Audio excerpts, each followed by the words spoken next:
Dan. What's up, Alex? Well, this is obviously game night Wednesday. No, it's not.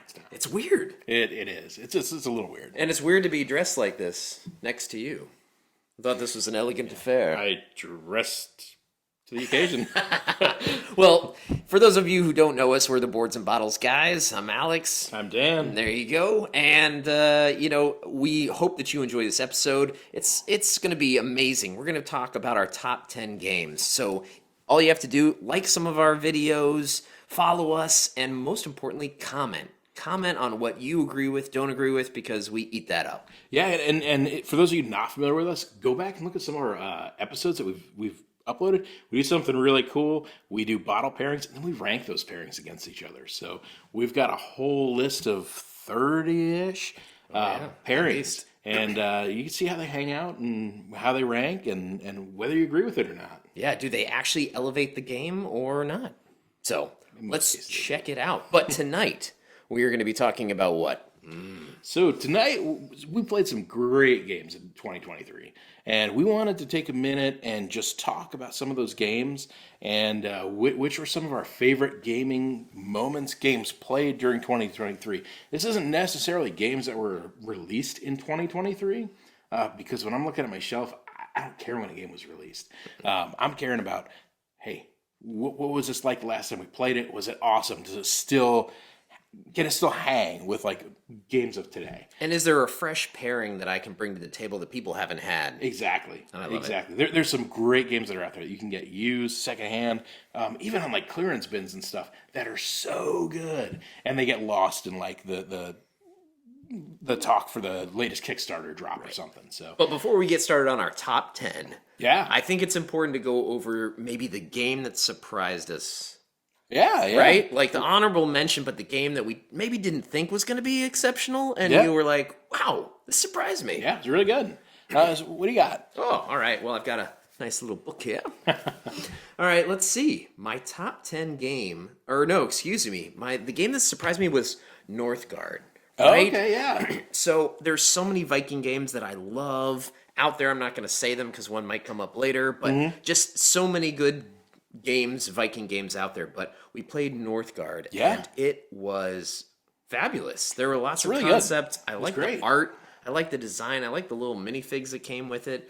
All of it just, it's a game that I'm not getting to the table enough, which I think is why it didn't make my list. But that's just because maybe I'm not as familiar with it yet. Like when I start bringing it out, people might say, that's the one we're playing again and again. Maybe it ranks next year. But it's a great one. It is. It really was. So for my game that really surprised me, we do our Contagion Con every year, which is just a bunch of us kind of renting an Airbnb and gaming together. And I wanted to bring something that wasn't super heavy, that I could teach quickly, and I thought people would like. And it's one I hadn't played in a few years. It's Orleans. So, I mean, I taught that game, and I was surprised how like people were like, "Yeah, let's get this back on the table. I haven't seen this before." And I'm like, "You haven't played this game before?"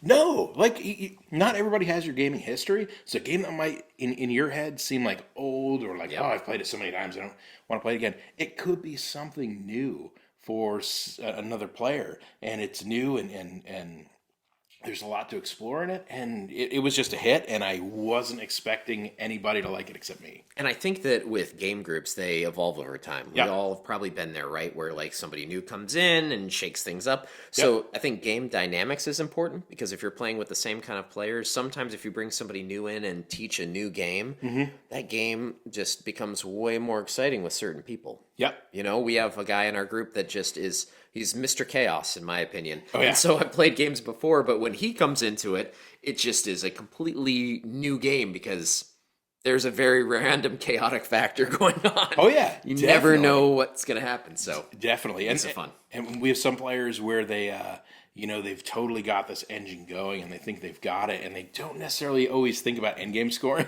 So they'll be thinking they got this thing the whole way, and then you're like, oh, bleh. And they end up losing by a few points. And they hate that game. Great. That's great. And we never play it again with them. All right, let's get into the reason we're here. Top 10. You got it. First game on my list is Ready, Set, Bet. That's number 10? Number 10. Number 10. Ready, Set, Bet. So, Ready, Set, Bet is a wonderful game. We've talked about it before, but it's such a great horse racing game. There's a lot of luck. There's a lot of quick bidding in it. So, that is definitely my number 10 because it's a great game to bring everybody together. We were all cheering and carousing, and it was whew, it's so much fun. And it goes great. quick. Handles a lot of players. Super easy to teach. You can get gamers and non-gamers alike in there. Love the pick. Love it. All right. My number 10. Another one that was a little old, Carson City. So we talked a little bit about it. We did a pairing with it, but Carson City is a worker placement cowboy game.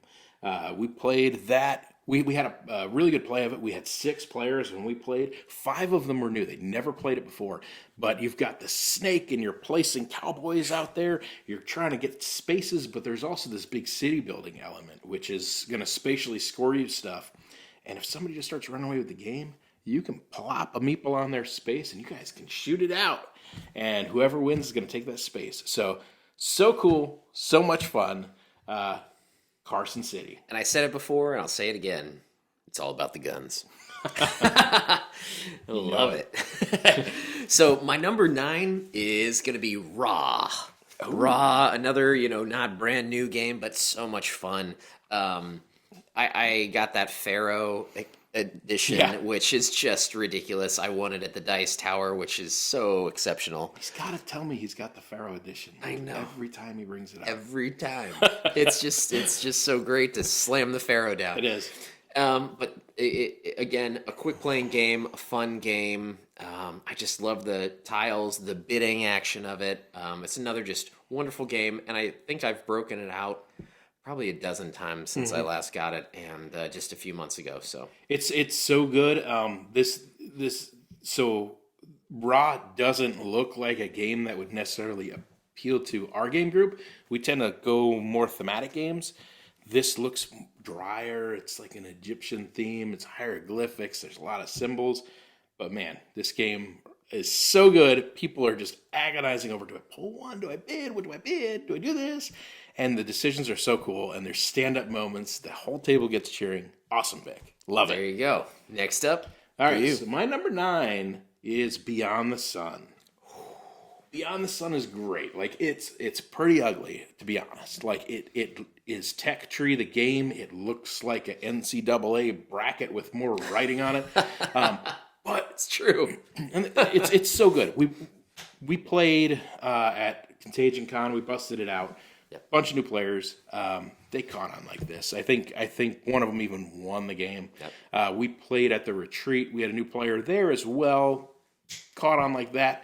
It's so good and it's so easy to grasp. It's not easy to master, but it's a ton of fun. It's such a good game, and I can't wait to see what else the designer of the game comes out with, because I understand that's his first game. So definitely want more from you. And I haven't played the expansion yet. No. I might have to say that I got it for Black Friday, but I'm saying that I can't wait. Sure. Can't wait to try it out. Let's see what it's about. Yeah. That was a great pick. Oh my gosh, I love that game. My number 8, we're on 8, is Earth. Really good game this year, especially just because it's similar to Art Nova in my mind, where you're kind of building your tableau. It makes me happy to bring these out, have different, victory conditions and other cards that play off each other. I love all the interaction.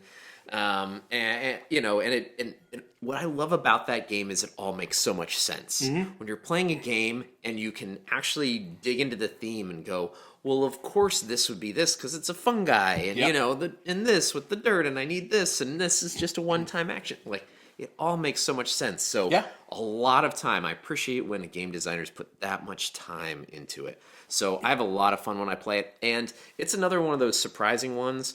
I think I played it the first time and I was kind of like, meh.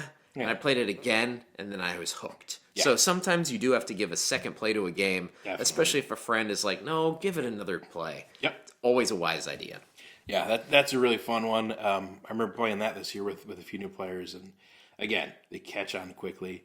It's so fun. And the pieces, I mean, I think we both have the retail editions, but the pieces that you stack up, like that you make stacks of, like they're big chunky wooden pieces. I mean, it looks cool at the end of the day.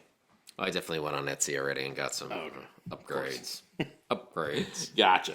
So my number 8 is a game, Glenmore 2. Oh. So played this. I haven't played it in a while. It was back in early 2023 that I last played it.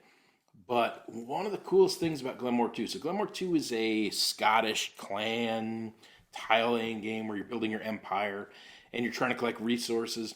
There's a really cool rondelle system in it as well, which is just agonizing over what you're going to pick every time. But I think the coolest thing of Glenmore 2 is that it's packed full of these modules. I think there's 10 of them. And you can pick which ones you want to add. You can add them all if you wanted to. But we've done a few at a time. And the last game that I played of it, I think we added like 2 or 3. And they were ones that like we'd never played before. They're interchangeable. So you can play as many as you want or as little. It just depends how much you want to elongate the game. Exactly. And I mean, there's a module in there where you're aging casks of whiskey, so it feels like viticulture. There's another one we did where it was I think it was the Penny Dreadfuls or something, where you've got these Penny guys, mobs. The Penny mobs. Yeah. And it's totally like in your face, screw your neighbor kind of stuff, where it's just nasty. Like it turns this peaceful game where you're just kind of racing around a rondelle into this like aggressive game. So it's got these modules can add it to make it anybody's speed. The boat racing, the King of the Hill. Nessie makes an appearance. Of course, yeah. I mean, there's so much good stuff in here, and I adore that game. I love it every time we get it to the table. It's exceptional. That's a good pick. So number 7. Number 7. So I just talked about Earth. Now it's time to go to Mars, and I'm talking about terraforming Mars. It's a good one. So I love terraforming Mars, and it's another one that I've played it so many times, and I always, probably based on group and who I played it with, it kind of dragged, and it was a little bit to get through, but different group playing it, I'm so enjoying this game. Because it is a quicker paced game, it can be, and just so many, obviously there's so many expansions, and that's what I'm getting more into. I've played the base game enough, and now I'm getting into the expansions that are just opening up new exciting things, and it's very much about colonizing, terraforming and colonizing on Mars, and all the things. Again, it's another game just like Earth that just makes sense. Yeah, it does. You know, everything in it makes sense and plays so well together, and of course, I had to get all of the upgraded 3D tiles and all those. So it just starts getting all kinds of fun when you're laying it all out and seeing it come to life. That's one of my favorite games, and we've played it a few times this year, and every time it comes to the table, I'm like, man, I love this game. That big box edition is so good. Like, it's so cool. I agree with you. Like, that totally belongs to be on here. Yep. Great choice. And I kickstarted, there's a new expansion, so... Oh, yeah. You gotta get it. Yep. So my number 7 is A Feast for Odin.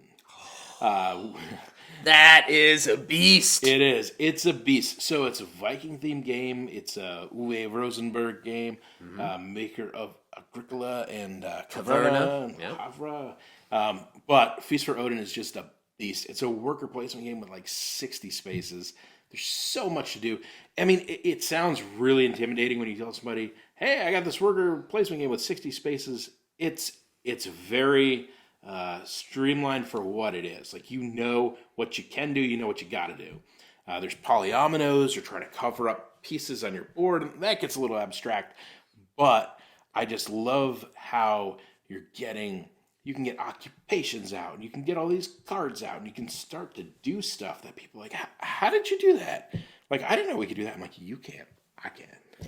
You can't go to the island yet, but I can. Exactly. So just a super, super cool game. It's complex. We played with new people. They caught on really quickly, and it was just a blast, and I cannot wait to play it again. I definitely always recommend playing it with somebody who's played it before. Yep. Because it's a lot to try to tackle on your own. It is. But if you have a good teacher, the game just melts away and it's wonderful. Yep. Appreciate that. Just like a good whiskey. All right. All right, number 6. Oh my gosh, are we already on 6? We are. We're almost in the top 5. All right. Well, one man's trash is another man's treasure. I love Orleans. I'm going to say it's number 6. Ooh. So I was one of those people that hadn't played it that much before. So Dan, when he brought that in, playing that game, it was so much fun. And I think you have the upgrades of the pieces, so they're not Yes. just the little, the ones that come with it, but they're actually like, The chunky discs that go in yeah, the bag. the discs. They're so wonderful. So I love it. I think I borrowed it from you for like way too long. He was That's okay. like, "Did you sell my game?" I'm like, "No, no, no. I just have played it 20 times." Yeah.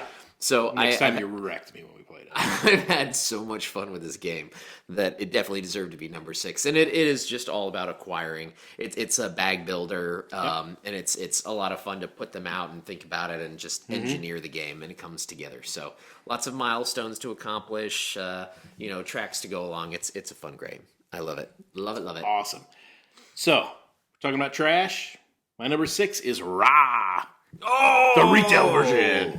No, Ra's so good. I don't know what else to say that Alex hasn't said before. We talked a little bit about it before. Such a great game. Even if it doesn't seem like it's something that might appeal to you, it really might. Give it a try if you can. And one of the things I will say about it that I love so much is that you can push other people when you see like what they're going to be doing. You can push them to make them uncomfortable about the bid they're making. It's just and it's all fun, but it's just it's a great wagering game. Absolutely. And if you see that somebody like needs this particular tile and you see that tile out there, like I'm not letting that build up. Like we're gonna bid on it now, and you're gonna get like 2 tiles, and it's garbage, and you've got this. You're gonna pay a ton for it, but you need it. Yes. Or maybe they don't bid on it. So it's just cool. It's lots of cool decisions. So we're about to get number 5. I need to refill my whiskey. What are we drinking tonight, Alex? Ooh, this is exceptional and lovely. We're drinking a little of this original Appalachian whiskey. I recently went through West Virginia and said, I haven't spent a lot of time there, and I wanted to check out as I was driving through, found this amazing distillery, the Appalachian Distillery, and it was amazing. It's really good. I talked to the master distiller, went for a whole little tour, and this is a 7-year aged. He said they never make a whiskey that's less than 4 years aged, and I think they're now into 38 different states, so you might be able to find this near you. They're known a lot for their moonshine, flavored moonshines, but I'll tell you what, talking to this guy and his other employee who works there, I think she was actually one of the youngest master distillers ever in the United States. Oh, really? So it's a really special place, and it's kind of what we would call like a hole-in-the-wall kind of a place. We've got like 40 barrels in there, but everything they're aging is phenomenal, and it's got a lot of complexity. It does. It's definitely got a craft whiskey taste to it, which I really enjoy. I love that. There's a couple that I always go back to. The Woodinville has that So similar good. taste to it. And J. Henry is one I like too out of Wisconsin, and it's got like that same craft funk to it that I just like. I like it. I like it a lot. It's a small operation, Yeah. and they do it all themselves. They bottle it, they put the label. I mean, they do all of it just in that one storehouse. So That's very, very cool, very tasty. Cheers to them because they were so wonderful to host me for a minute, and this is exceptional. So thanks for the break there. It's Yeah, no problem. Right as we get into our top 5. Top 5. All right. Number 5 for me is Wonderland's War. Now, I love Wonderland's War.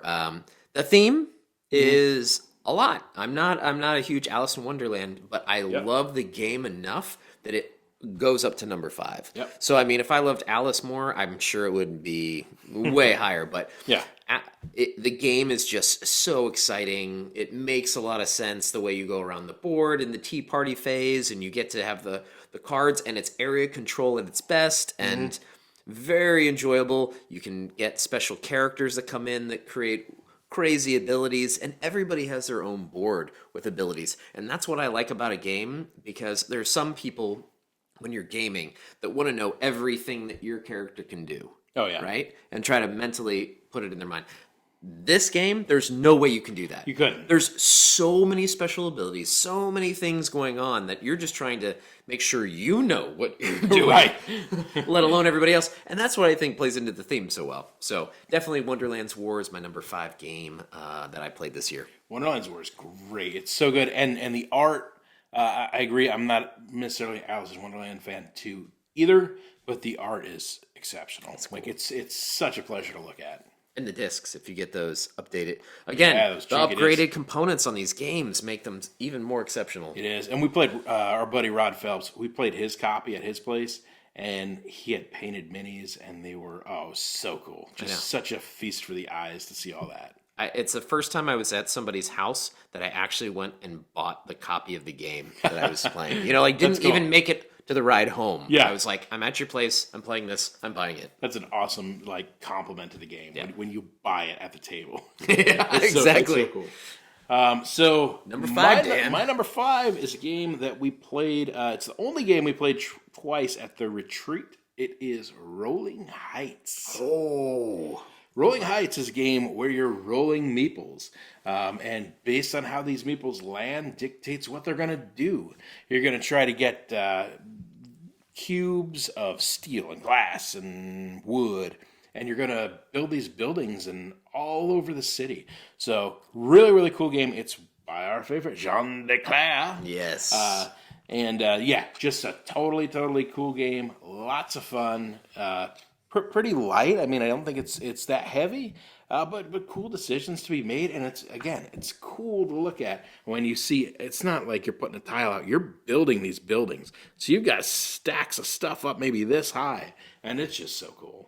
I like it when you put people on notice because you're just building that huge building. They're like, are you still putting pieces on it and you're not finished You yet? haven't tapped it? No. You just know it's about to be huge. Yep. All right. My number 4? Wow, we're up to 4. Wow. My number 4 is Memoir 44. All the fours. All the fours. Yeah.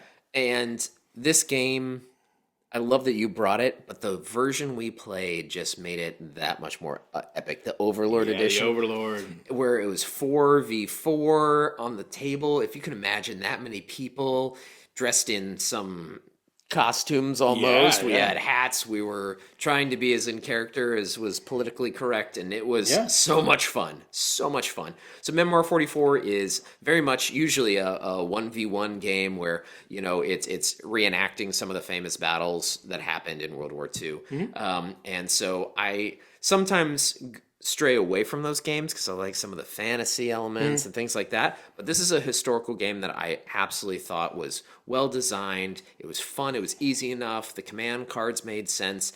And it, I hasten to call it a party game, but it was so much fun with a big group of people. So I think that drove the excitement for me. So if you can play with a bigger group and have the ability to always strive for that. It's a ton of fun in that way. You've actually got 2 boards. So you've got this huge table and you've got 3 guys sitting down at the board and you've got the commander in the back kind of making sure everything goes the way it's supposed to. Nothing ever goes the way it's supposed to. Spoiler. But the game's a blast. It can handle a ton of people. And one of the things I like about it, with some of these war games, they're so crunchy. There's so many rules. And this one to me is really approachable. And it's not super heavy, so if that's what you're looking for, you're not going to find it here. No. But it's really good. Highly recommend. Good choice. Thank you. What's your number 4, Dan? My number 4 is Alex's Junk again. Terraforming Mars, big box. Yeah. Yeah. So don't know really what is left to say about this game that we haven't said already. Excellent game. Big box is such a cool way to play. And I don't see this game ever leaving my top 10 games of all time. It's just that good, and I love every chance I have to play it. I love it. All right, on to 3. Number 3, I have Rolling Heights. Oh! So, again, love Jean Declaire games, and this was so much fun. So I had a blast when we played it at the retreat, so much so that I, again, went home and got it immediately and played it so many times. Was excited to unbox it myself. It's such a exciting game when you're getting the tiles. And again, it's kind of like Foundations of Rome where, you're trying to almost buy up property, so there is limited spots in certain areas and how you can score. And so I love it. Love it. So I'm going to outdo Alex. So I read the rules to this game prior to the retreat, and I bought it after reading the rules. No way! I didn't even play it, and I'm like, I love this. So yeah, great game. I'm glad it's on both of our lists. I think it totally deserves to be there. My number 3 is Arc Nova. So I played this game a bunch during the year. It's just so good. We did a video on it earlier. You're building a zoo, but you're doing it through action selection, and the action selections are going to like rotate down, and as they climb up, they're going to get higher and higher strength. As they're higher strength, they do cooler stuff. But you're also building a zoo in front of yourself. Like, what is cooler than that? And you have a river of cards that are full of cool animals and research projects and conservation projects.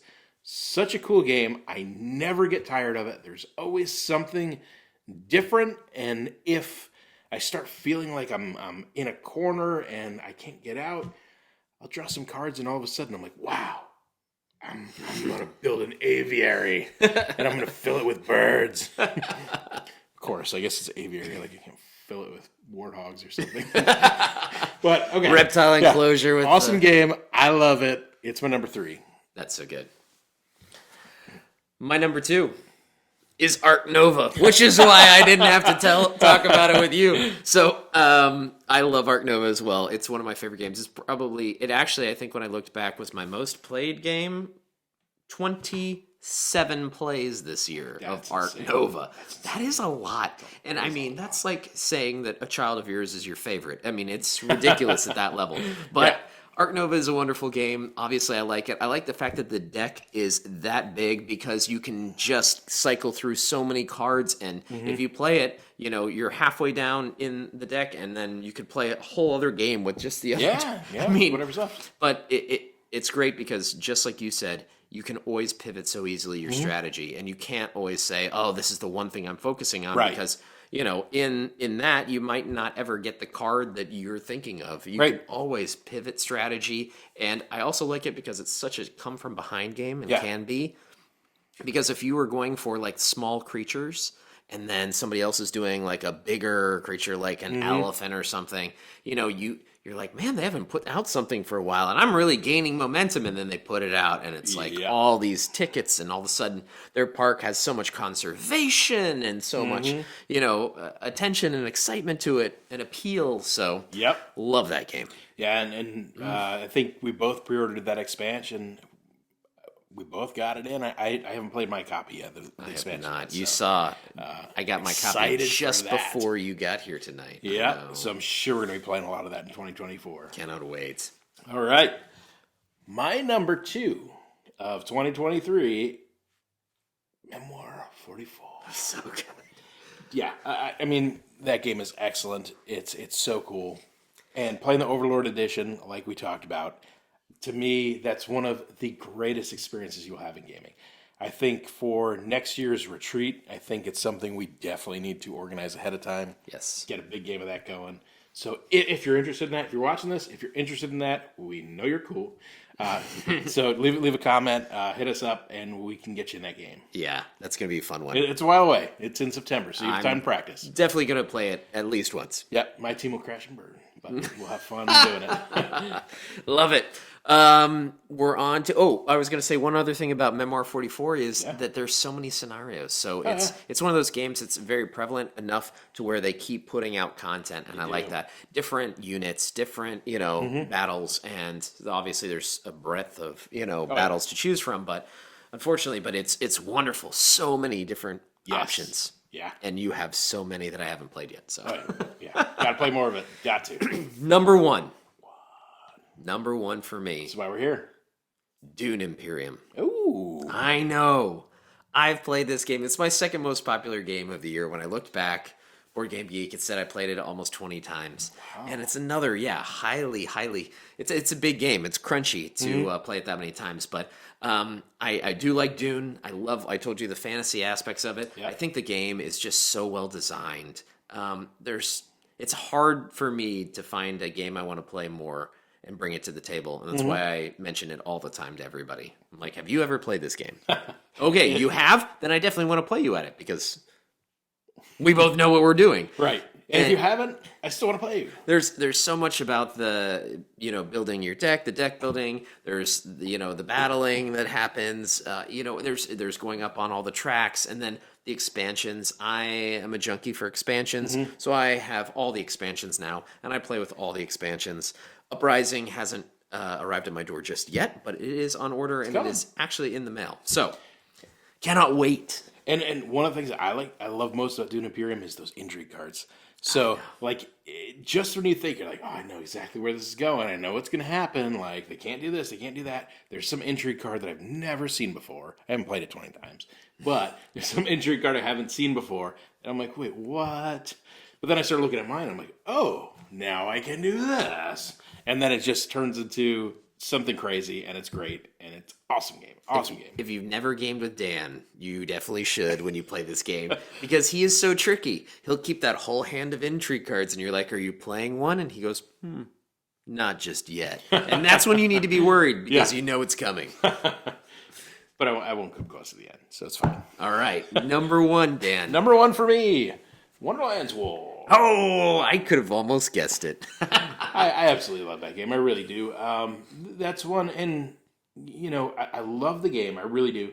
And honestly, one of the things that I thought was the coolest. So our buddy Rod on the other coast, he bought this game. He painted it up. It looked wonderful. And we were going to a game at his house for a weekend, and he was like, "Look, dude," he's like, "I've like watched videos on this. I've read the rules. Like, there's something that's not clicking on this. Like, can you look at it?" So I spent so much time learning this game. I watched videos, I read the rule book. I'm like, I have this down. I have never touched this game in my life. And I had to teach 4 people how to play it.